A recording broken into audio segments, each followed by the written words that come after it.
the Doogee Blade GT. On the surface, it screams budget nothing phone 2. Transparent back showing off its guts. Bold move. But they threw in some AI features. Some cool, some, let's just say, ambitious. So I snapped a selfie. Type a few words, press go, and this happens. Oh, the irony. A device designed for human use, now attempting to imitate its creator. A bit meta, don't you think? Well, that's something. Buckle up, subscribe, and let's see what else this thing can do. Alright, unboxing time. The box, oh wow, it's almost like the Doogee V40 Pro box I reviewed before. Talk about original. Inside, phone in a matte sleeve and a screen protector for a rugged phone, because of course it needs more protection. Hey, it's included, right? Next up, the charger. 18 watts. In 2025, seriously, cutting corners much? If you have any charger above 18 watts, use that. USB-C cable, warranty card, certificates, manuals, the usual suspects. The whole unboxing experience feels cheap, clearly a cost-cutting measure, but does that mean the phone itself is bad? Let's find out. First, let's ditch this protective case. Feels so much better, right? 10 mils thin, surprisingly slim for the rugged phone, tough, sleek and easy to handle. Rubberized reinforced corners, solid grip. Design-wise, it's something. Fake circuitry, definitely some nothing phone inspiration. Gimmicky? Maybe. Unique? Sure. This Light Glyph system, customizable LEDs for music, notifications, battery. Fun? Yes. Practical? Debatable. Love it or hate it, it's different. On the right side we get a fingerprint sensor built into the power button plus volume rockers. Top, just a mic hole and the earpiece. Left side, dual SIM plus micro SD slot and a programmable button. Bottom, USB-C port under a rubber flap, single speaker and another mic. And the best part, no headphone jack, but the radio app needs wired headphones. Doogee, seriously? I can't plug them in. This is a phone built mindlessly just to exist. Overall it's rugged-ish. They claim military-grade water resistance and durability. Honestly, I take those claims with a grain of salt. Everyone does. But to be fair, it looks better than most rugged phones. No need for the plastic case. This phone wants to be seen. Not nothing phone premium, but better than your average rugged brick.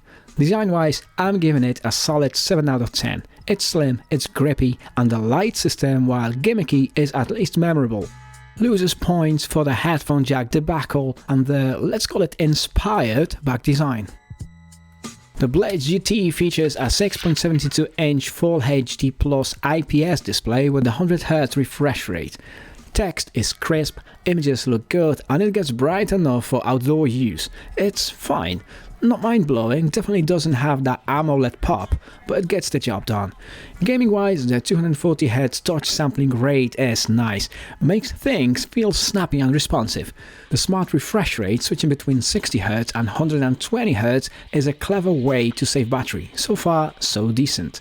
And now, the sound. It's mono. One speaker. In 2025. Why, Doogee? Why do you keep doing this? Single speaker setups just kill any immersion for gaming or watching videos. It's like watching a movie with one earbud in. Come on. No stereo speakers and no headphone jack. Just another corner cut. However, phone call quality is actually pretty good. Loud, crisp, no issues on my end. But still, no stereo speakers in 2025. Come on. Now the cameras. On paper we have a triple camera setup. In reality it's more of a double act. A 48 megapixels main sensor, an 8 megapixels ultra wide and a gimmicky depth sensor. The 48 megapixels main camera is okay, acceptable in good lighting, but let's be honest, it struggles with autofocus and doesn't deliver the level of detail you would expect in 2025. The ultra-wide lens adds versatility, but again, don't expect Google Pixel level quality here. The full-time digital zoom, honestly, it's not worth using. Photos lack sharpness, detail is missing, and the results are barely usable. Typical gloomy British weather made this a tough test. But that's the point. Most cameras perform in bright sunlight. It's in challenging conditions like this that the weaknesses show. Let's talk night mode. The super night photo mode is just a glorified long exposure. Hold the phone still for a few seconds and sure you'll get something usable. But the end results lack detail and it's far from the flagship night modes we've come to expect. Up front, 20 megapixel selfie camera makes clear shots but sacrifices natural skin tones and finer details. Doogee did throw in some AI digital human, the stuff I showed you in the intro of this video, and some background replacement. Fun to play with for 5 minutes, but let's be real, you'll forget about them after day 1. Now, video. The Blade GT supports 4K recording, but there's no HDR or stabilization, so footage comes out shaky and dull with weak details. I also tried a wide lens for video comparing it to the Pixel 9. Let's just say the results made me understand why they called this phone Blade, because they clearly cut cost here. So how does it stack up? Comparing this to an iPhone 15 Pro or Google Pixel 9, it's like comparing apples to, well, Doogee's budget attempt. It's not even close. Let's speak under the hood. MediaTek Dimensity 750 6nm 5G chip, 12 gigs of RAM plus 20 gigs of virtual RAM, 32 gigs total. Plenty. Storage 256 gigs, expandable to 2 terabytes. Though good luck finding a 2 terabytes micro SD card that costs less than the phone itself. Gaming, surprisingly solid. The Dimensity 750 and Mali G68 handle most games smoothly. We'll get to specific examples in a sec. Software, Android 14. Clean user interface. Not stock Android, but bloatware is minimal. Simple app drawer, organized settings, removable pre-installed apps. Updates. Doogee promises 3 years of patches and security updates, which is something. They clearly want you to buy a new phone after that. By the way, I bought this phone myself. Nobody's paying me for this review. Just want to give you the straight facts. If you've watched 10 other reviews and are still missing that one piece of info, hopefully you'll find it here. So subscribe for more real-world tests and opinions. A couple of cool features. Duraspeed, which boosts foreground apps, and a programmable side key. Connectivity, 5G, Wi-Fi 6, dual frequency GPS, you're covered. Heads up for US buyers, no Verizon or AT&T support. But this might change, let me know in the comments if you hear anything. Most other regions are good to go. Gaming time, surprise, this thing actually handles games better than I expected. Asphalt Legends Unite, maxed out graphics, 60 FPS, everything on high settings, mostly smooth occasional frame dips, but nothing deal breaking. Tilting works fine, it's a pleasure to play, but that mono speaker, immersion killer. Pro tip, use Bluetooth headphones because no headphone jack.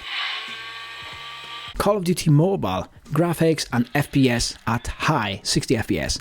Holds up well, no major lag even in intense firefights. Minor frame drops sometimes but totally playable. And it feels good in the hand thanks to the slim design. Now the real test, Genshin Impact. And it's playable on low settings at 30 FPS but still looks good. Load times are a bit longer than on a Red Magic or ROG phone, but gameplay is smooth enough. Had to turn off all the fancy effects, but whatever, it works. But again, that mono speaker is way too easy to muffle. Compared to something like the Poco F6 or the new Poco X7 with stereo sound and better ergonomics, the Blade GT is outclassed. And let's talk heat. After about 10 minutes of Genshin, it gets noticeably warm. Thermal camera shows over 36 degrees Celsius, peaking around 40. Not super hot, but something to keep in mind. And it's power hungry. An hour of gaming drained the battery from 100% to 60%, so maybe 2.5 hours of gaming on a full charge. And that heat definitely won't help the battery's lifespan. 5,500 mAh battery got a full day of heavy use. Lighter users might get 2 or 3 days in battery saver mode, but even though it has a slightly bigger battery than my Pixel 9, it doesn't last longer, which makes me think that the components are not optimized very well. Charging, 18 watts, seriously disappointing. Nearly 3 hours for a full charge, sluggish. If you have a 30 watt charger, use that. So, is this phone worth it? Who is it for? The Doogee Blade GT is an interesting budget-friendly rugged phone. 5G, 120Hz display, the elf Light Glyph thing, clearly inspired by nothing phone, but hey, inspiration is fine. And honestly, I like it. Nothing doesn't own glyphs, just like Tesla doesn't own electric cars. It's nice to see a well-designed rugged phone that isn't a bulky brick. Performance is good for daily tasks and casual gaming, but not top tier.